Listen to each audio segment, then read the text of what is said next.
What's up, everybody, and welcome back to another episode of Lockdown 23 and 1. Today, we will be entering the news stations from across the country. All you ladies out there better have your reversible slingbacks. And fellas, prepare the leopards. We're going to Florida. Alright, Indian River Sheriff's Office in Florida. I don't know where exactly that might be, but we have two elementary school teachers that are about to do some crazy stuff. Two Florida elementary school phys ed teachers have been arrested on charges stemming from allegedly entering the wrong apartment that led to a shooting. Nothing good is happening after midnight. These two guys are going out, they're drinking at these bars.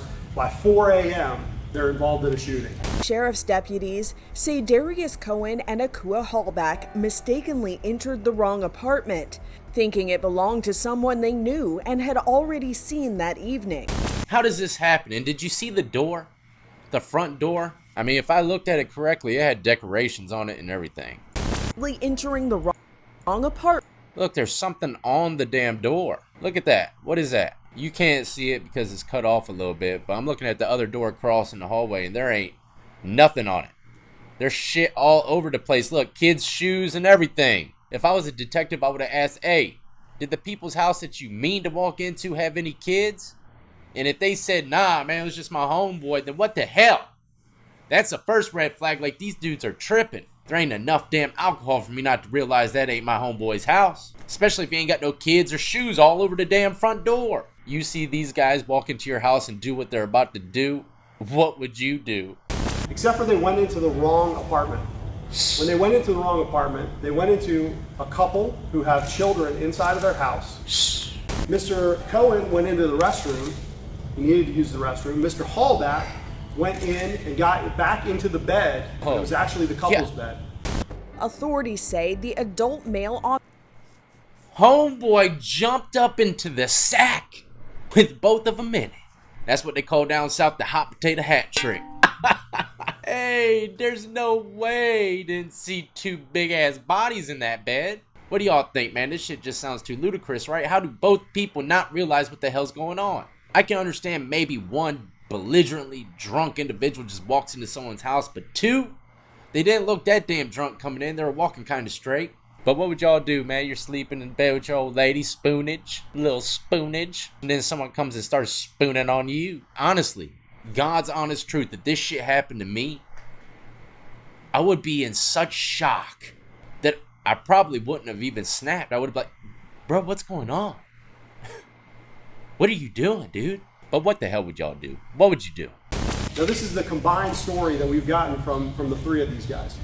When they get out into the parking lot, a scuffle ensues. At some point, somebody produces a gun. According to the arrest affidavit, the occupant of the apartment was shot, but does not have life-threatening injuries. The guy in the house walks them out. Somehow he gets shot, but they don't know who had the gun. Nobody's telling on anybody. Seems like everybody's keeping it solid. But I can almost guarantee as soon as they hit that parking lot, homeboys started getting cranky. Because that's when the shit starts sitting in. Holy shit, these fools just came in my house and jumped in my damn bed. Like Baloo from Jungle Book or some shit. Following searches of the teachers' homes, both were arrested.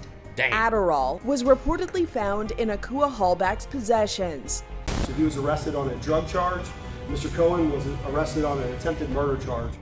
I immediately exercised my authority to terminate them.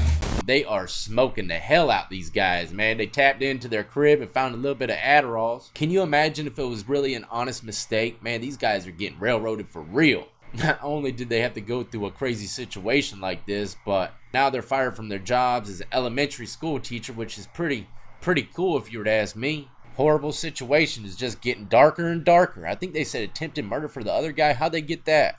But you're going to have to take off all your red, all your blue t-shirts and put on your neutrals. Because we're going down to Sacramento, baby.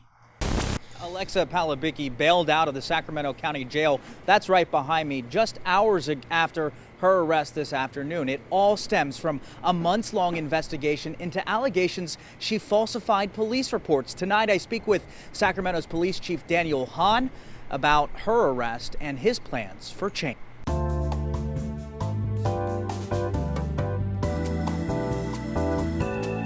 Hate to pause it on you like that, bruh, but it is what it is. But we got ourselves a cop that likes to falsify reports. As though everything ain't already against us, we gotta deal with people writing up false ass shit. I believe she's facing 2 felony charges, which is well deserved. Let's face it, shit like this happens, but people out there in Sacramento need to open up their eyes. Pay close attention to the officers around you, man. They might not always be doing something good.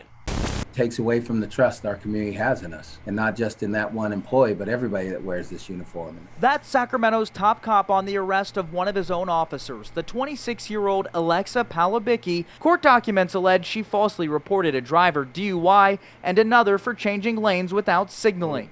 Pulled over and arrested for a DUI case. Can you imagine being pulled over and you ain't had to drop the drink? Or getting pulled over for something as funky as no turn signal, when you damn sure definitely were using that turn signal. That's just horrible. Girl writing up false reports to get you hemmed up. It makes you wonder, why them? Why are they picking and choosing those individuals? Just because they look suspect? I don't know. Or maybe, it was set up like that. Who knows? I tell you this all the time, man. It doesn't matter what genre or what career you got.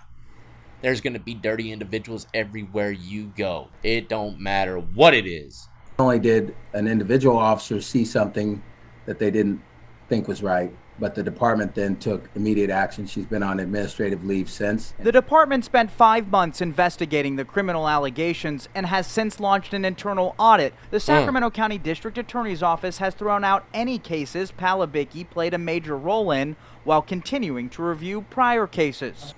Any major cases she had a role to play in, they threw them out. Oh my God, can you imagine the blessings that these guys are getting right now locked up? Well, I don't know how old this story was. I think it was like 3 weeks, but they're probably facing 15, 20 years, maybe more, maybe life, tossed out because of her ass writing up false reports. All those court dates and housing the inmates, taxpayers' money down the drain. But did you hear what he said as well? It wasn't until a fellow officer, probably someone she was working with for the day, or he just so happened to have showed up to the scene, seen something that was unacceptable, and told the captain, lieutenant, whatever.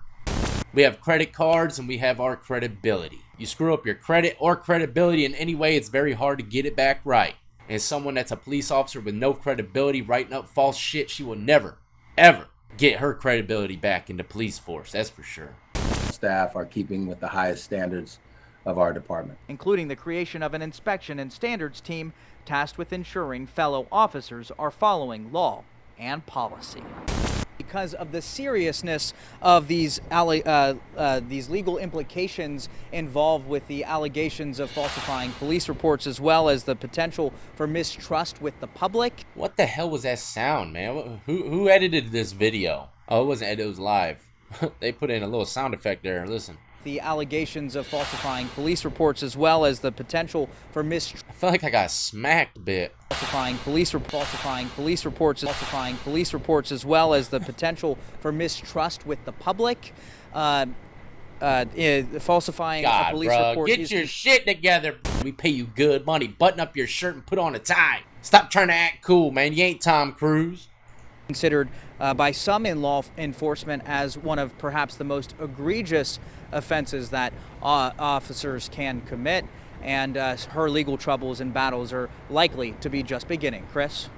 Sacramento, ladies and gentlemen, keep your eyes and ears open. Peep the whole scene and whatever's going on around me. Brain kind of cloudy, smoked out, feeling rowdy, ready to wet the party out. Sorry about that, man. That damn Tupac, boy. Dropping my first rap album 2022. Look for it in stores, D Block 222. But damn, fake ass Tom Cruise is getting mean mugged. He's like, look at this young punk thinking he can do whatever he wants, unbutton his collar, no tie shit. Our Giacomo Luca reporting live for us tonight. And we're digging deeper into this case. Sacramento police had 275 complaints last year. That is according to their Office of Internal Affairs. 23 complaints for dishonesty. And last year, there were at least 2 terminations and 1 resignation.